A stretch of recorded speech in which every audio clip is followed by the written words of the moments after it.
All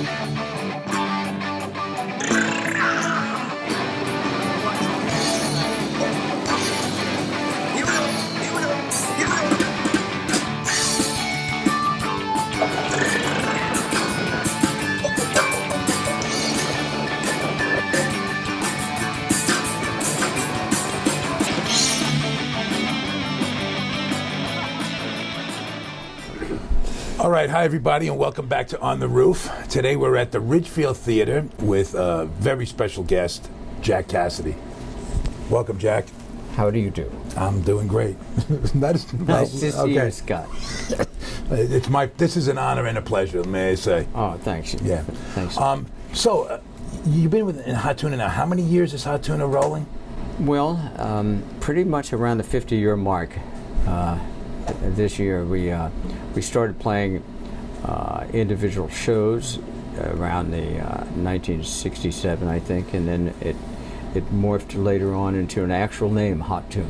Right. And that's Jorma and I started out just with his acoustic guitar and me with my electric bass. And then right. Later on, we morphed into many different versions, add-ons. So many different versions. Yeah. Right. I remember seeing you guys with Papa John at the Lone Star back in the day too. Absolutely. So many different versions. Oh, the Lone Star. How many different guys? I mean, do you even pay attention to that, or do you just keep moving?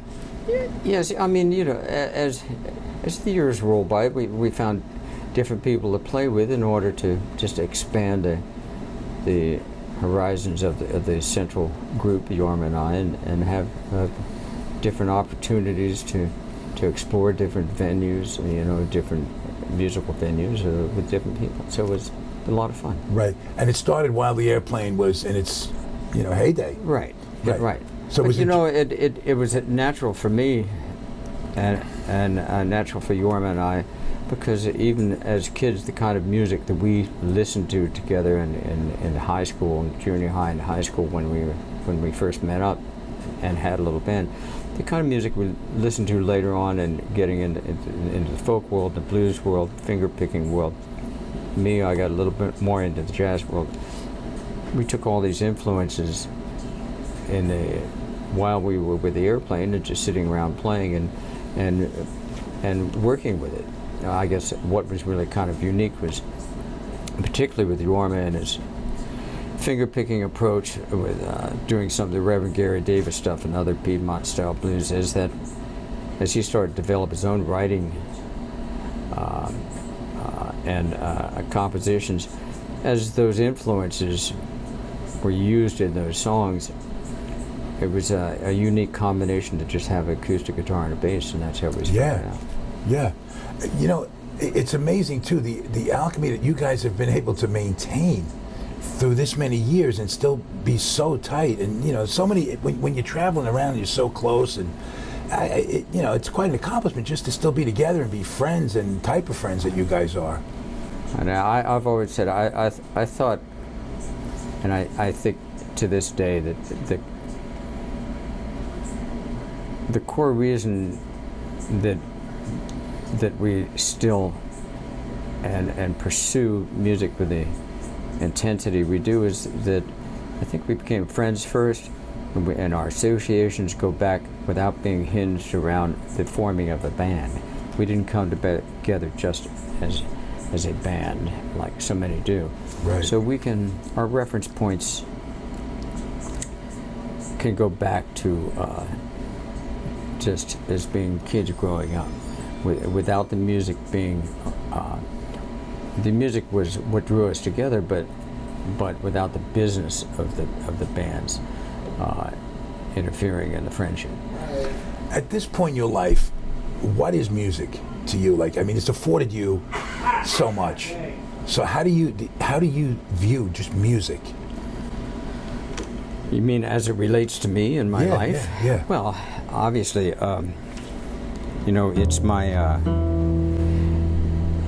it's my gateway. It's my gateway into some place that is both spiritual and exciting, and affords an opportunity in an artistic way to investigate what's going on around me. And I do it through songs and playing and And I guess what's so interesting is it gives you, through just the mechanics of the instrument, it gives me something solid to pursue. And I think that the nature of that is what opens that door to the universe to me, to that and spiritual universe as well. When the airplane started, there was the setting that of the '60s in America, right? And you guys basically were, I'm not going out on a limb to say, pioneered the whole San Francisco sound, right? But there was so much tension, and music seemed to help a lot of that. Like, the message in the music and just music in general seemed to calm things in a sense. And we're going something, I don't want to say identical, but maybe similar to that now. And when you guys play, like I saw the other night, I mean, you just bring that sense of, I think it's a spiritual thing too, that just happens through music when, to eliminate some of that angst, or at least, calm it.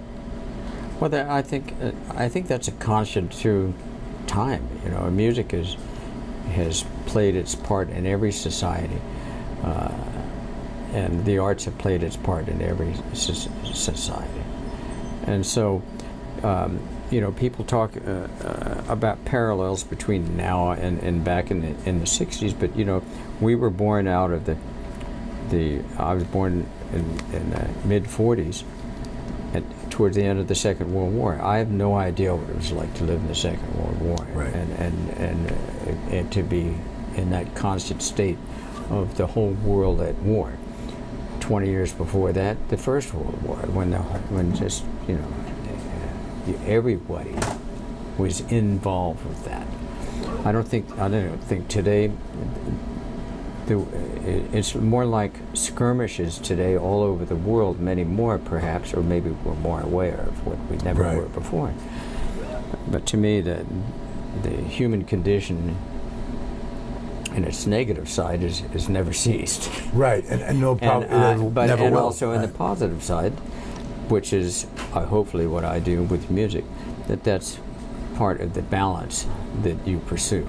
Right. So I think it's kind of like a seesaw, and you just the good and the evil, and you try to attain some balance, and I think it's important to do that which you believe in, and if you believe in a certain way to live your life and certain teachings, then you put that forward as best you can, and through that, I do that through what I do. Right. What about the business of music? I mean, it's changed so dramatically. So when you got in... It's changed and it hasn't, but that's like saying, what about business? Business. I mean, the music business, it's always been about making money and profit. Yeah. And there's always been the artistic pursuit versus the roadblocks in business, and I think sometimes more successfully in others than the art gets out there, but it's always out there. If people ask me, well, are there any the great artists of your time? That doesn't seem to be as obvious now, and I think part of the reason is that you still have to pursue good music. I mean, you have to right. find it as well as the people. You have to find the people that are playing. You have to find the good artists, the good painters, and the good writers. Right. Lord knows, look how much is written out there that you got to plow through in order to find something that really changes your life. Right. And I say with music, I remember when Jorma and I grew up. We were expected to go to college, and we did go to college, and the music was part of our lives, but from our middle class upbringing, it wasn't thought that was going to be a pursuit that would be your major vocation. Right. It was just part of your life. And of course, we are very fortunate. It turned out to be something much larger and in retrospect more secure than many of my classmates in high school have gone through 3 or 4 different careers right. in their lifetime, and I managed to still play music. So yeah, it's quite fascinating. Yeah, and would you say that your life's been charmed when you look at your own life? Well, I certainly have had the blessing of being in the right place at the right time. I mean, I was working in Washington, D.C. Jorma, 3.5 years older, had moved out to the West Coast. Jorma got hooked up with the West Coast scene, which was a lot different than the East Coast scene. Mm-hmm. And even the way I'm talking about that almost doesn't exist today. Back then, there was sections of the country had their own styles and kinds of music. Yeah. There was local records that were being played but not playing, and played on the East Coast of Philadelphia but not played on the West Coast, right. Played on the West Coast but not going to New York, right. That sort of thing. And you didn't have this universal plug-in like you do today. So I've count my blessings that I got a phone call from Jorma saying, "Hey, let's hook up again. Come on out to the West Coast. Just join this new band called Jefferson Airplane." And that the timing was right for me, because I was where I was developing as a musician. I was hitting roadblocks because the club work that I was doing, and all the clubs in the D.C. area and up and down in the summertime, Wildwood, New Jersey, coming up down the coast and playing all that kind of right. stuff. Most of it wanted you to play other people's music. Right. They weren't interested in you creating your own music. Right. And so that dropped me into an atmosphere in San Francisco. And you were playing guitar back then, right? Well, I was playing guitar and bass. Okay. Yeah, I started playing bass when I was 16, started playing guitar when I was 12. But that dropped me into an atmosphere working in a band where everybody was encouraged to make their own music and play their own style. And the bands would look at other bands in San Francisco, which was a small community. Right. You know, this wasn't a major recording mecca like Los Angeles or Nashville or New York. Right. That atmosphere was just very creative, you know, and of course later on that turned into artists doing poster work, and people in electronics, and was dropping out of the aerospace industry were coming in and working on amplifiers and sound systems later on, and all kinds of things that we did right.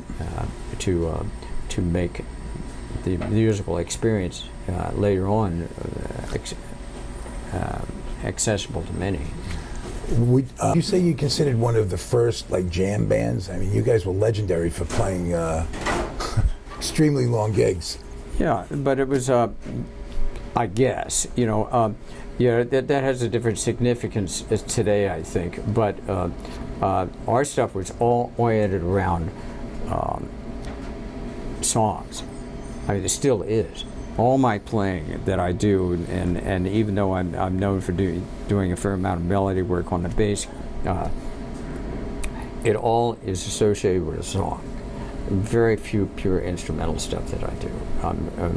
I was always inspired by words, lyrics, music, the song. And so, yes, we did long jam sections and all that. Right. But really, the interesting part for me is how to craft and orchestrate and work within a song and work with the melody. And that's why it works so well in many different ways, working with all the talent that was in Jefferson Airplane. And of course, we lost so much of that talent recently. Yeah.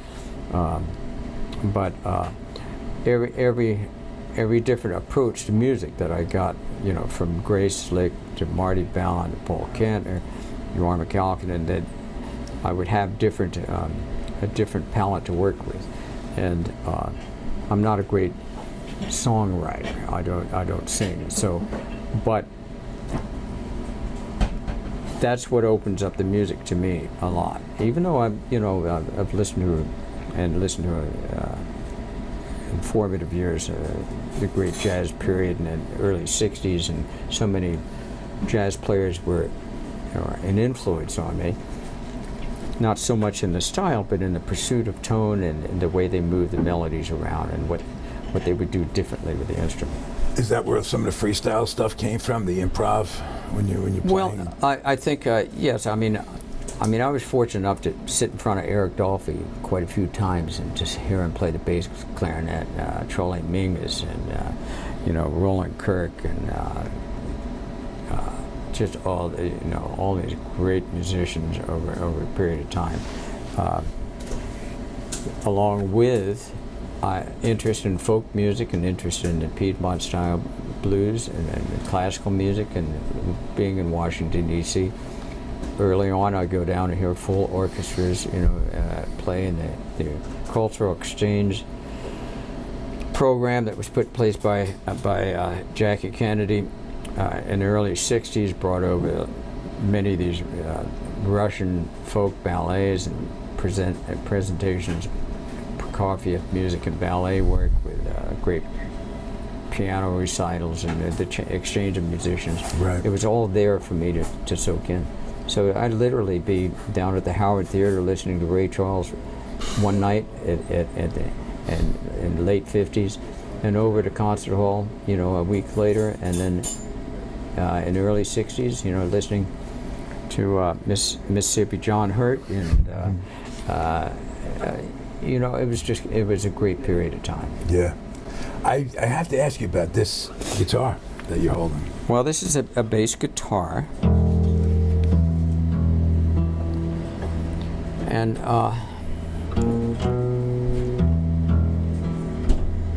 at the end of 2012, I lost my dear wife of 23 years, Diana Balfour Casady. And going through all that follows of something like that, I found myself in my den, and I was playing an acoustic bass that I have, a Guild B30, that I've had for years, about 30 years. But I noticed, I said, they've never really put any work into developing a true acoustic bass guitar. It's mostly a big body guitar and they put 4 strings on it. I mean, all the companies kind of like the cousin, the guitar gets all the attention. And of course, so many jazz bass players that played stand-up double bass, I've always chased their tone, and Scotty LaFaro and Charles Mingus and Ray Brown and so many great players. But of course, they're playing a big violin.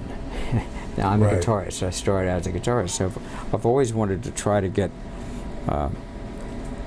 some of that acoustic quality into my bass tone. Now, I think that's why I moved from solid body basses later on to a Guild archtop for bass. the sound. For that sound, that kind of sound, So anyway, I started doing some investigating. I asked some of my students even out at the Fur Peace Ranch, Jorma Kalkinen's Fur Peace Ranch in southeast Ohio. I noticed that a couple of them had come in with some acoustic instruments that were interesting. And I started looking around, and I found this fellow, Tom Ribbecke, up in Healdsburg, California, that made what he called a half-sling bass. And what he would do is he'd take the top of the bass, this being an arch top, with an arch, like an F-hole bass guitar, or guitar. And what he would do at half-sling, he'd make half the bass more flat, half with an arch, so that the lower instruments would come out more, the lower strings would come out more, but it would have the contained tone like an arch top. So I talked to him. I said, listen, there's nobody out there really doing anything with this. I said, let's go for this. I said, I described the kind of tone I wanted. I said, I want something that I can sit across from Jorma playing as an acoustic guitar, fingerstyle, and have the bass actually sound like a bass, and not without you wanting to plug it in to get the low end, because there's physics involved here. Yeah. The big stand-up bass, you get all that sound. You get a body that's this big. Right. So he started developing with this. He was a physicist first, and then got into making guitars. So he came up with this, the Diana 1. I named it after my late wife, Diana. I said, you know, I really want to pursue this in a series of instruments where we try different combinations and different woods out and different sizes and shapes and everything. So this was the first one. This was the first one he made? Yes. Now he'd been making basses before, and he had his own bass. But based on your specs? No, based on what he put together, you know, and that was a half-length bass. And he had done some development in that, but he hadn't done a lot of work with it.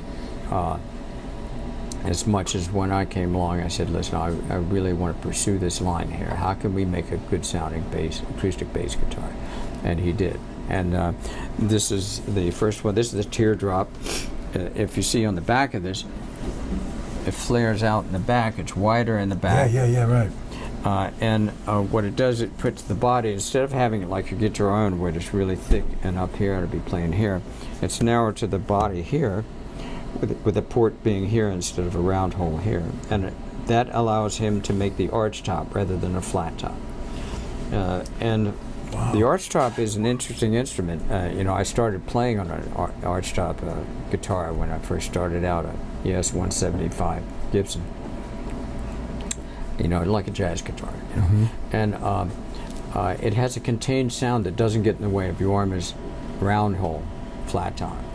And I noticed that when I play the Guild B30 with him, we'd sort of cancel each other's notes out somehow.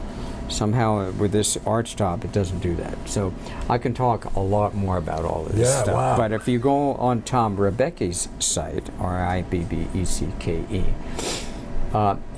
there's some videos that we made together, and he talks about it. So we've now gone up to the Diana 3. There's a Diana 2 and a Diana 3. The Diana 3, if you take some snapshots tonight, is what I'll be playing on stage. That was just finished 3 months ago. And so I'm giving a good workout on this tour with the Diana 3. Each of them have different aspects going on. The Diana 3 is interesting. He's moved away from this shape to a more traditional shape in the back, but he's actually got the top moving back and forth like a speaker cone, and that's a whole other story. But anyway, we digress. But you can read about it, what's going on with the development. And I've always dabbled in this stuff. You know, I had the early guilds with Owsley, Stanley, and I did the electronics, starting out with it, and another genius, with electronics, and that later on, that sort of thing was what was going on in San Francisco, to get back on point, right, where the electronics guys, you know, and artists and guitar makers, they started making instruments for all of us. You know, right. Jerry had custom stuff done.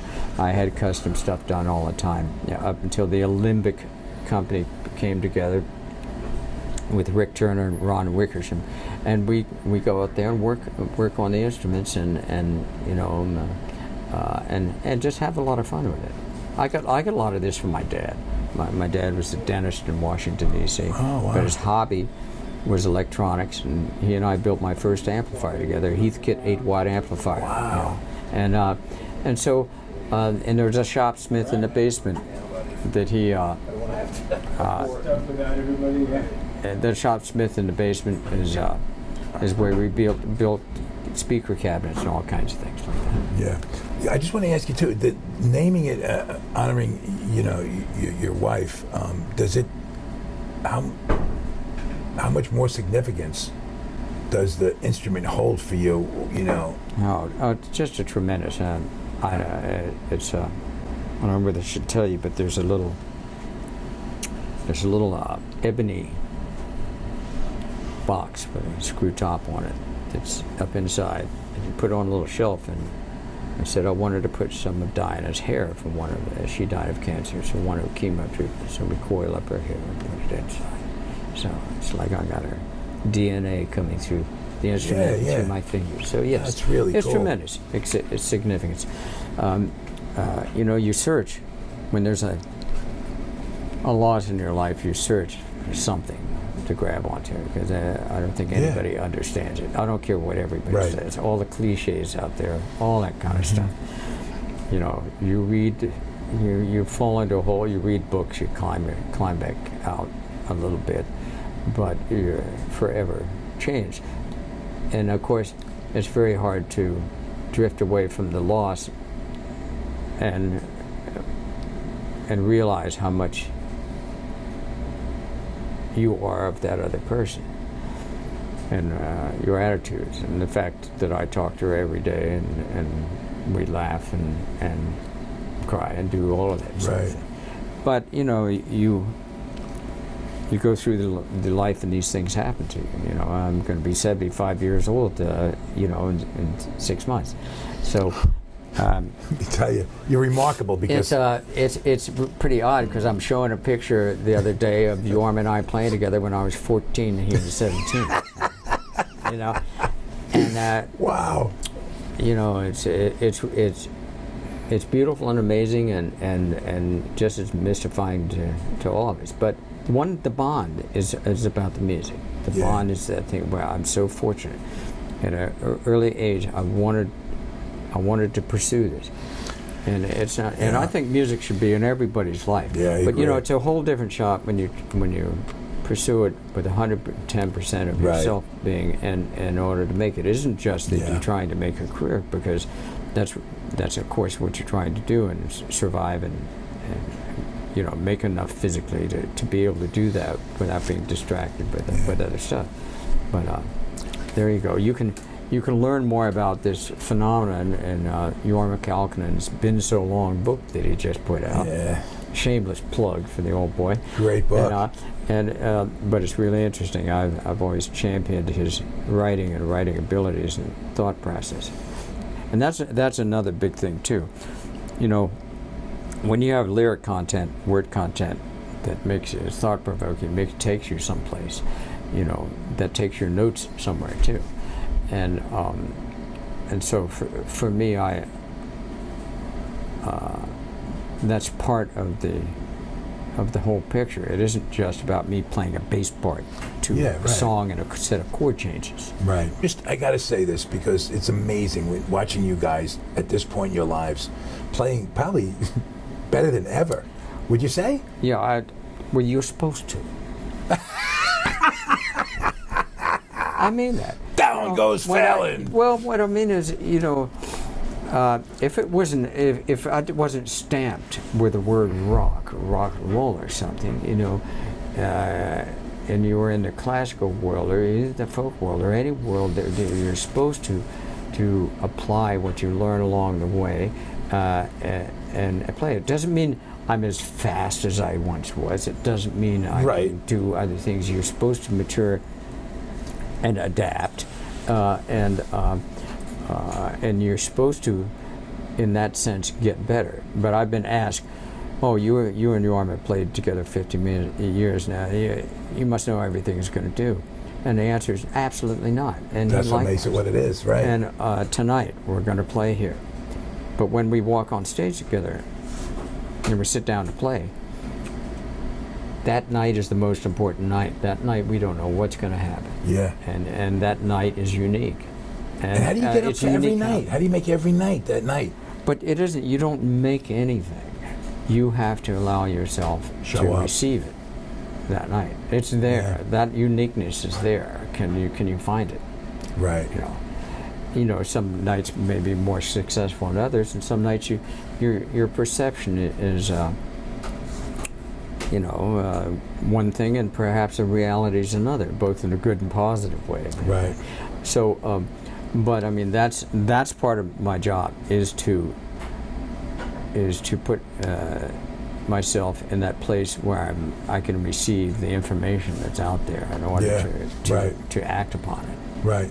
Well, I mean, I know you have a gig tonight. I can sit here and talk to you for we have days. A sound check. Yes, and I don't want to hold you up from that. So I just want to thank you for your time here, and hopefully at some point we could really sit down and get into it. Absolutely. This is available, and it's fun to do.